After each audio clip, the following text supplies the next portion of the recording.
All right, today we are diving into a really intense first-person religious testimony of hell, written by a woman named Zipporah Mushala. Now, her account is part of a whole genre of Christian writing you might have heard of called hell testimonies. They often have these super graphic, first-hand visions of damnation. Mushala's version, though, is filled with some especially specific and, honestly, pretty wild imagery. So let's just get right into the vision she described, starting at the very beginning of her journey.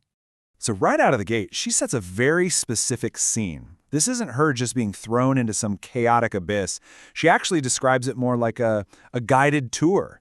She says she felt totally safe, she wasn't afraid at all, even with all the horrific stuff happening around her, because she was aware of this unseen protective presence that was there answering all her questions along the way. Okay, so the first major scene she talks about is this huge, terrifying view of a massive pit. And according to her testimony, this pit was just filled with countless people, all being punished for the exact same sin. The picture she paints here is just pure horror. In her account, she compares the burning bodies to dry wood, really emphasizing how they were just crumbling into these heaps that look like red-hot coals. It's a vision of just complete, unending consumption, a landscape of pure torment. But here's what's really striking about her testimony. The torment isn't just constant burning. She describes it as this eternal, repeating cycle. So the bodies reform, right? Maybe there's a moment of agonizing hope, and they try to escape. But their limbs, she says, just break off with this audible crackling sound before they crumble back into ash. And then the whole horrifying thing just starts all over again. And this quote from her really just drives home the completely dehumanizing nature of what she claims she saw.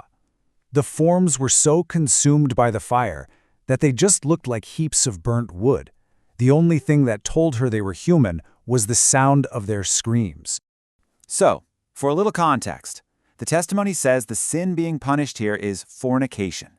The author connects this vision directly to a specific warning in the Bible, in 1 Corinthians, which tells believers to flee fornication. So she's framing this whole scene as a direct consequence of ignoring that command. So this is where the narrative takes a really dramatic turn. The focus suddenly narrows from this huge collective pit of suffering to a single, solitary cell. And according to her testimony, this cell holds one specific, world-famous person.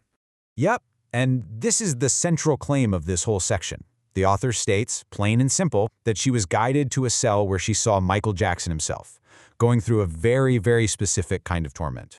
And the torment she describes is directly linked to his fame here on Earth. This wasn't just random pain. She claims he was being forced into a nonstop, agonizing version of his own signature dance moves, basically a twisted, eternal performance where his greatest talent becomes his greatest torture.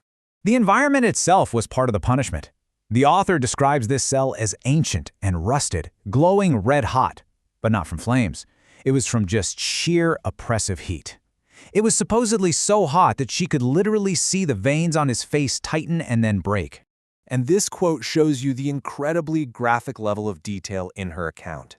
She really doesn't hold back, describing this thick, grotesque grease caked onto the cell bars. It's a sensory detail that's meant to convey this immense passage of time and an unimaginable amount of suffering. Like this has been going on for a very, very long time. But the torment wasn't just physical.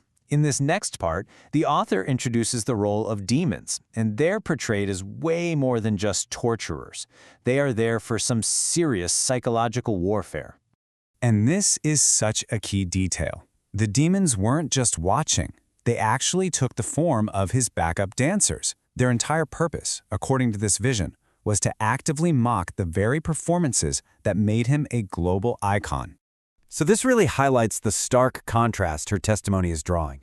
On Earth, he was the king of pop, a hero in these iconic costumes. But in this vision of hell, he's forced into a Superman costume, not as a symbol of power, but as a cruel joke to show him how weak and powerless he had supposedly become. And this quote really gets to the heart of the psychological torment that went along with the physical pain. It's a direct taunt that takes his earthly status as a hero and just completely weaponizes it against him. The account says the mockery was just relentless, a complete reversal of the adoration he got in this world. There was sarcastic bowing, mock chants, maniacal laughter, and of course, physical torture, all of it designed just to humiliate him. Then, In a final desperate moment that she describes, he apparently saw her and tried to reach out for help, but invisible ropes held his legs in place, just a final symbol of his complete and utter powerlessness in this vision. And that brings us to the final section. After describing all of these incredibly intense scenes, the author explains why she believes she was shown this vision in the first place, and why she feels she has to share it. So, what's the point of all this? According to her, why was this vision shared? Well, she doesn't frame it as just a story, but as a really critical message for all of us who are still alive. So from her point of view, the vision is meant to do a few things. First, it's a stark warning, especially against secular music, which the testimony kind of frames as a gateway. It's also a really personal call for people to repent and avoid the same fate. But it's also a plea for believers to get out there and actively warn others about what she calls a terrible condemnation. And in the end, she doesn't frame this terrifying account as a threat, but as an act of divine mercy, a chance for people to change their path before it's too late. The author wraps everything up with this final, urgent plea. This quote really captures the whole point of her testimony. It's not meant to be just a story, but an urgent call to action. It's framed as a last opportunity for salvation while we still have a chance. The vision, as she presents it, is absolutely meant to leave you with an immense spiritual weight. And, as with any testimony like this, what you do with that message is left entirely up to you.